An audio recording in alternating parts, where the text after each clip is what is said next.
Bismillahirrahmanirrahim. Hello les fanophiles, on va continuer notre série de cours concernant la gynécologie.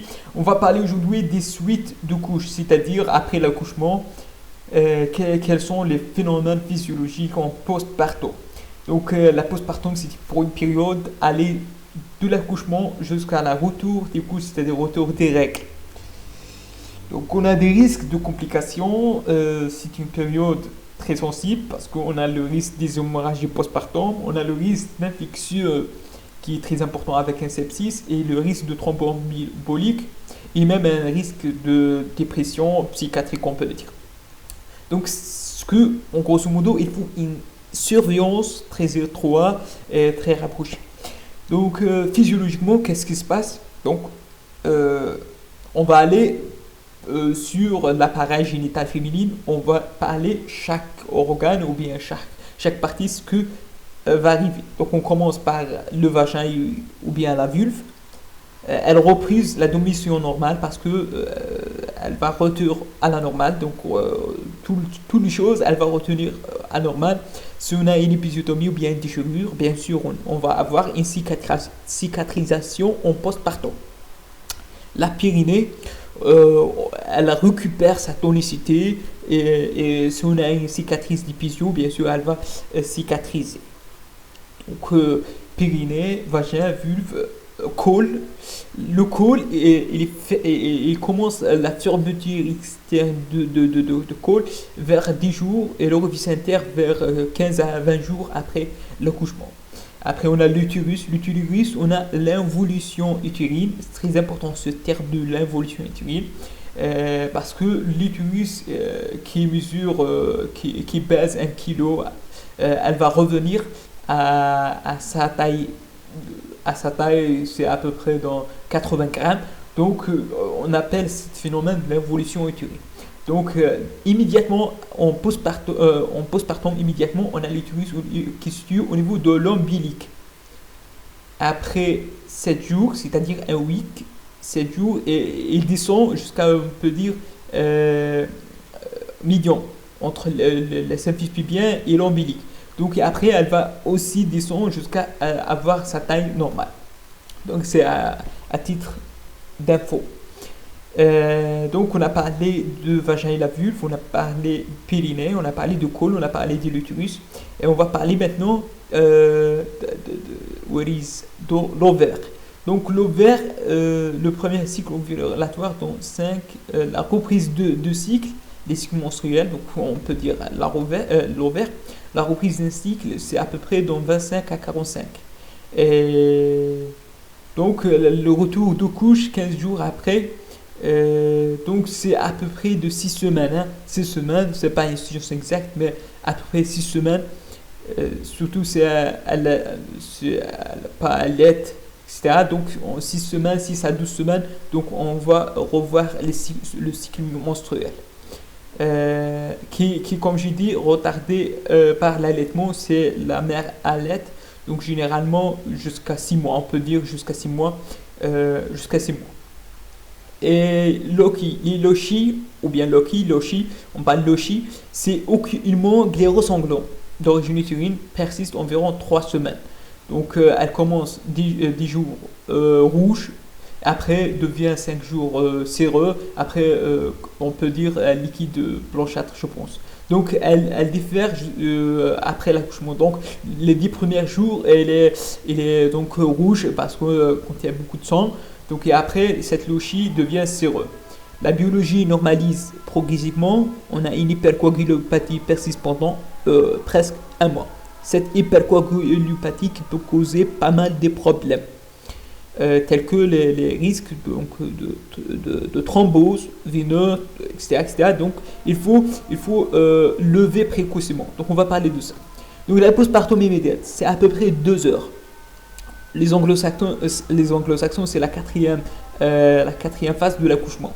C'est 2 heures parce que c'est très important et il faut une surveillance pendant au moins 2 heures de la patient à jeun et perfusé. Donc on ne donne pas à manger, on laisse à jeun, on perfuse, et on voit la température, la pression artérielle, le pouls. La température parce qu'on a les risques d'infection et bien sûr pression artérielle si on a une chute tensionnelle suite à une hémorragie, etc. Et le pouls. vérification que on a une globe utérine. Globe utérine de l'hémostase appelée aussi, c'est la rétraction de l'utérus au-dessous de l'ombilic. Comme j'ai dit, immédiatement il est à l'auteur de l'ombilic, donc on a un utérus globe utérine au-dessous de l'ombilic. Surveillance du saignement avec expulsion utérine, pression dans le fond utérine à recherche éventuelle saignement persiste. Donc on va faire une légère pression au niveau du fond de l'utérus et on regarde si on a du saignement un grand saignement qui vient. L'allaitement maternel dans l'heure suivant la naissance. Donc il faut dans l'accouchement, vous rappeler, il faut un contact de peau à peau immédiatement après l'accouchement. C'est très important pour l'état psychique, je pense, pour la relation mère-enfant. Et aussi, il faut un allaitement maternel précoce dans l'heure suivant la naissance. Pourquoi? Parce que l'allaitement maternel, cet contact de succion va stimuler l'oxytocine et la prolactine que pour l'allaitement après. Surveillance de miction spontanée ou sondage évocateur avant retour en chambre. Donc on sonde ou bien on laisse une sonde ou bien la miction elle est spontanée.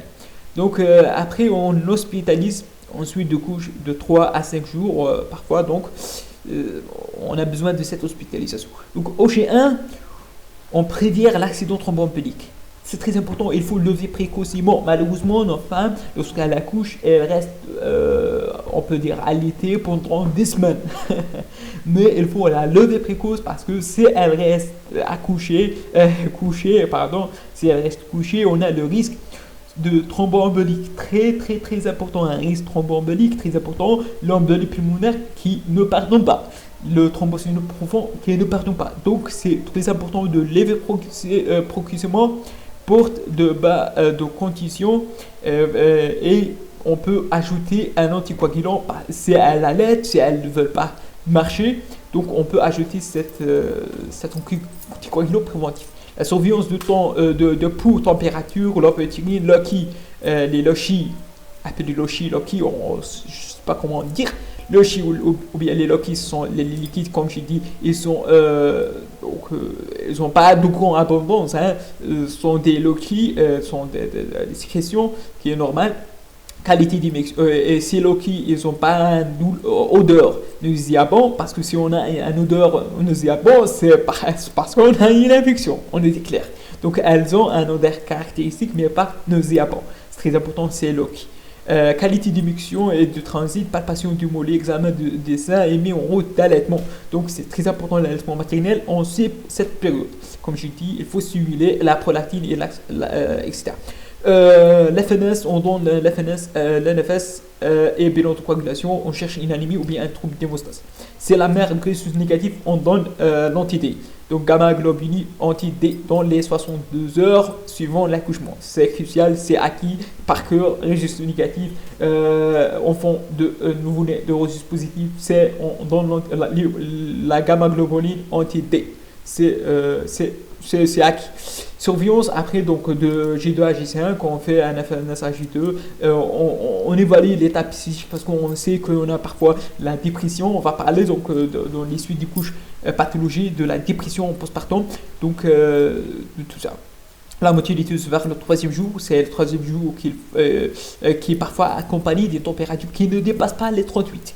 Si on a une température qui dépasse les 38 avec des lochis nauséabonds, on pense quelque chose d'infectieux et surtout les sepsis en postpartum. Très important de penser à ça. On tolère jusqu'à 38 degrés, c'est physiologique de la montée laiteuse qui se déroule à l'entour de troisième jour. Vaccination anti-rubéole, sérologie rubéolose matérielle négative. Donc, comme j'ai dit, ça c'est l'hospitalisation, comme j'ai dit, parfois on peut étalonner jusqu'à 12 jours pour sécurité sociale. Postpartum tardif, l'évolution normale, involution utérine sur 2 mois. Donc 2 mois, on a cette involution.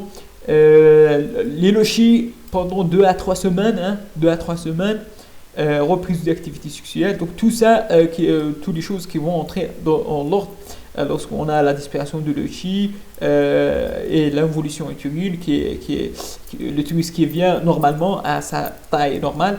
Consultation postnatale obligatoire à 6 semaines, on peut dire 6-8 semaines.